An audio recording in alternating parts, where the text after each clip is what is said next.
설교와 묵상 사이, 설교와 나눔 사이, 말씀은 힘이다. 날마다 주님과. 오늘 우리에게 주시는 하나님의 말씀 역대하 2장 11절에서 18절까지의 말씀입니다. 어제 말씀에서 솔로몬은 두로왕 후람에게 자신이 성전과 그리고 왕궁을 건축할 것이니까 당신은 다윗 왕에게 했던 것처럼 나를 도와서 모든 목재들과 그 다음 필요한 자재들과 그걸 다룰 수 있는 인력을 좀 보내주십시오. 그렇게 요청을 합니다. 그리고 나서 자기가 지을 성전은 굉장히 크고 화려할 것이다. 이걸 강조를 하죠. 성전이 왜 크다라고 했습니까? 바로 그곳에 임재하시는 하나님이 하늘 위에 하늘, 그보다 더 큰 하늘보다 더 크고 놀라우신 분이기 때문입니다. 그리고 그 하나님을 모시는 성전이기 때문에 성전을 크다라고 얘기를 하고 있죠. 오늘 말씀은요, 거기에 대한 후람왕의 답변입니다. 그 후람왕의 답변이 굉장히 재미있는 부분이 있는데 그것이 무엇이냐면 11절 12절 말씀에 나와 있는데요, 후람왕이요 이렇게 얘기를 합니다. 하나님께서 자기 백성들 이스라엘 백성들을 사랑하셔가지고 솔로몬 당신을 왕으로 세우셨습니다. 그리고 그 하나님은 천지를 지으신 분이시며 송축받기에 합당하신 분입니다. 그러면서 솔로몬에게 명철과 총명을 주시사 성전과 왕궁을 건축하게 하셨습니다. 이렇게 얘기하면서 하나님을 찬양하고 있습니다. 여러분, 두로 왕 후람은요 바로 이방 나라의 왕입니다.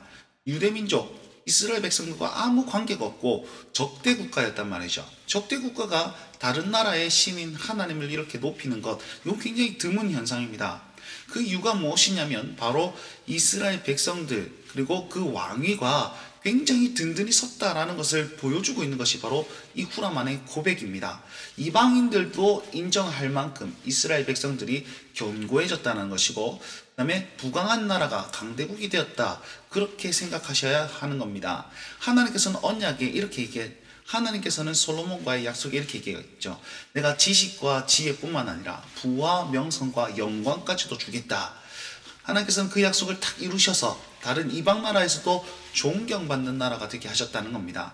물론 솔로몬 이전에 다윗 왕 시대에도 굉장히 휘황찬란하며 모든 왕국들이 그들 우러러 볼 수 있는 그런 왕국이 되었습니다. 그것을 그대로 이어가서 하나님께서 여전히 통치하고 계신다는 사실을 이런 후람왕의 고백을 통해서 우리는 알 수 있는 것이죠. 그렇게 하나님을 찬양한 후람왕이 13절 보시면 이제 재주 있고 총명한 사람을 보냅니다. 근데 이 사람 출신이 어디냐? 바로 단의 여자들 중에 한 여인의 아들이다, 이렇게 얘기를 하고 있습니다. 왜 굳이 단 지파를 얘기했을까요? 성전은요 성막을 모태로 하고 있습니다. 무슨 말이냐면 하나님께서는 성막에 임재하시고 그곳에서 이스라엘 백성들과 교제하시고 그곳에서 말씀하심으로 말미암아서 이스라엘 백성들을 통치하셨습니다. 그걸 그대로 가지고 온 것이 무엇이냐? 바로 성전이라는 것이죠. 그러면 성막을 만들었던 사람이 누구냐면 바로 손재주가 뛰어났던 브살렐과 오홀리압이 그것들을 다 만들었단 말이죠.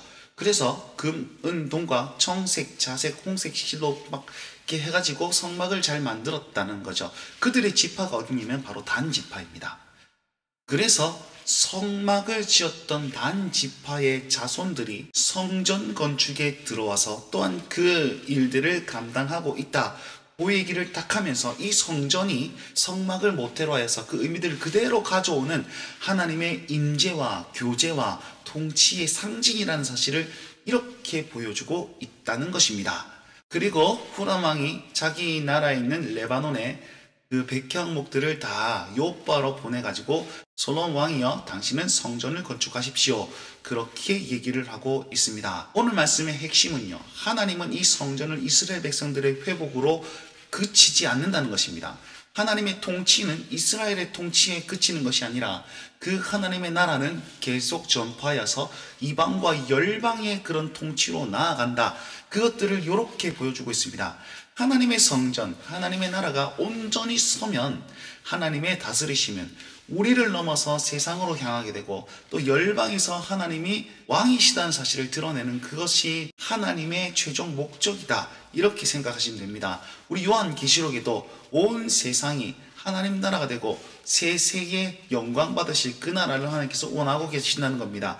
그러면 오늘 하루 우리는 어찌 살아야 됩니까? 우리는 주의 몸된 성전입니다. 하나님의 임재와 교제와 통치가 여기에서 일어난다는 사실을 증명하는 사람입니다.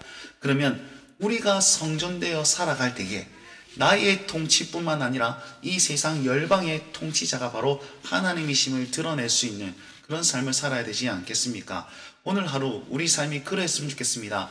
나의 삶으로 말미암아 하나님이 증명되고 또한 하나님께서 이 땅을 다스리고 계신다는 사실을 나로 말미암아 드러내실 수 있는 그런 삶을 사시길 바랍니다. 그러기 위해서는 우리는 어떤 행동을 해야 될 것인지 고민하시면서 결단하시고 오늘 하루 살았으면 좋겠습니다.